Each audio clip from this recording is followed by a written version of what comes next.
जय श्री राम। जयनाथ सा चैनल पर हम सब आपका स्वागत करते हैं। आज हम सब मिलकर हनुमान जी के एक ऐसे अद्भुत और परम त्याग की कहानी सुनेंगे जो भक्ति के असली मतलब को हमारे सामने रखती है। ये कहानी है एक ऐसी महान रचना की जिसे खुद उसके रचयिता ने ही हमेशा के लिए मिटा दिया। सोचिए जरा, ऐसा क्यों हुआ होगा? कोई अपनी सबसे शानदार कलाकृति, अपनी जिंदगी की सबसे बड़ी मेहनत को खुद ही क्यों नष्ट कर देगा? ये एक बहुत ही गहरा सवाल है और इसका जवाब हमें भगवान हनुमान की निस्वार्थ भक्ति की इस कहानी में मिलता है। तो चलिए उस समय में चलते हैं। ये बात तब की है जब प्रभु श्री राम लंका पर विजय पाकर वापस अयोध्या लौट आए थे और उनका राज्याभिषेक हो चुका था। अपने प्रभु को राज सिंहासन पर देखकर हनुमान जी भक्ति में और लीन होने के लिए हिमालय चले गए। वहां प्रभु राम के लिए अपने मन में उमड़ रहे प्रेम और भक्ति को वो शब्दों में पिरोने लगे। और जानते हैं कैसे? उन्होंने हिमालय की बड़ी बड़ी चट्टानों पर अपने ही नाखूनों से पूरी राम कथा को उकेरना शुरू कर दिया और यही अद्भुत रचना हनुमद रामायण कहलाई। अब देखिए, कहानी में महर्षि वाल्मीकि जी का प्रवेश होता है, वो जिन्होंने अपनी महान रचना वाल्मीकि रामायण अभी अभी पूरी की थी। बरसों की कड़ी मेहनत के बाद महर्षि वाल्मीकि ने जब अपनी रामायण पूरी की तो उनके मन में इच्छा हुई कि इसे सबसे पहले भगवान शिव को दिखाया जाए। इसी इच्छा के साथ वो कैलाश की ओर निकल पड़े और इसी यात्रा में अचानक उनकी नजर उन विशाल चट्टानों पर पड़ी जिन पर हनुमान जी ने अपनी रामायण लिखी थी। जैसे ही महर्षि वाल्मीकि ने उन चट्टानों पर लिखी राम कथा को पढ़ा, वो तो हैरान रह गए। उस रचना की सुंदरता, उसके भाव इतने गहरे थे कि वो अवाक रह गए। लेकिन उनकी यह हैरानी ज्यादा देर खुशी में नहीं टिक सकी। उनका मन एक गहरी उदासी से भर गया और उनकी आंखों से आंसू बहने लगे।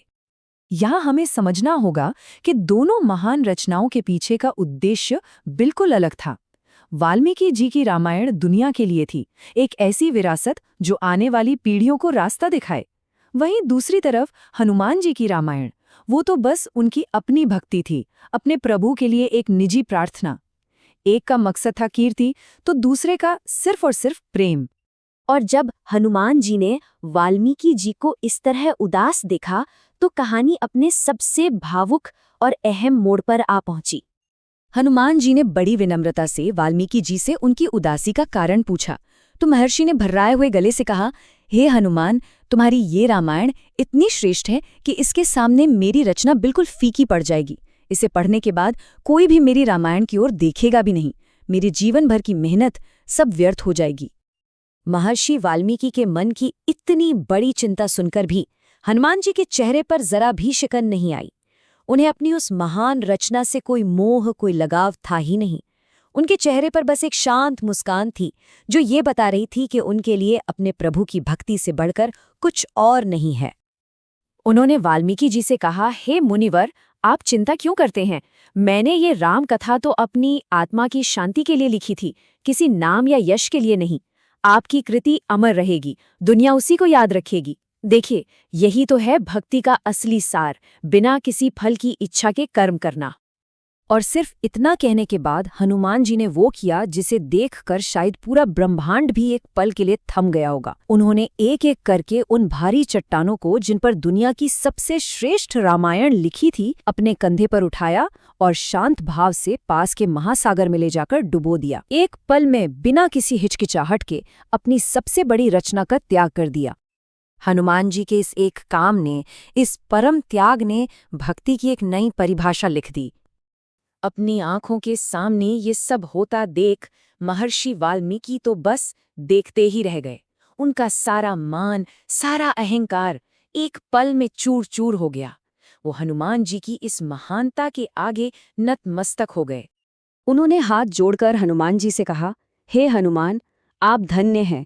आपके जैसा भक्त और आप जैसा त्यागी इन तीनों लोकों में कोई दूसरा नहीं है। मैं आपको वचन देता हूं कि आपकी इस महानता का गुणगान करने के लिए मैं फिर एक जन्म लूंगा। तो यही है सच्ची भक्ति, जब आपका हर काम सिर्फ और सिर्फ आपके आराध्य के लिए हो, किसी नाम, शोहरत या इनाम के लिए नहीं।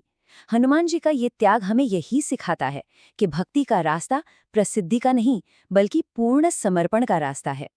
ये कहानी हम सबके लिए एक सवाल पीछे छोड़ जाती है कि ज्यादा महत्वपूर्ण क्या है, वो काम जो हम करते हैं या वो वजह, वो नीयत जिसके लिए हम वो काम करते हैं। तो ये थी हनुमान जी की निस्वार्थ भक्ति और परम त्याग की कहानी। ऐसी ही दिल को छू लेने वाली और प्रेरणादायक कथाओं को सुनने के लिए जयनाथ सा चैनल को अभी सब्सक्राइब करें। और हाँ, कमेंट में जय बजरंगबली लिखना न भूलें।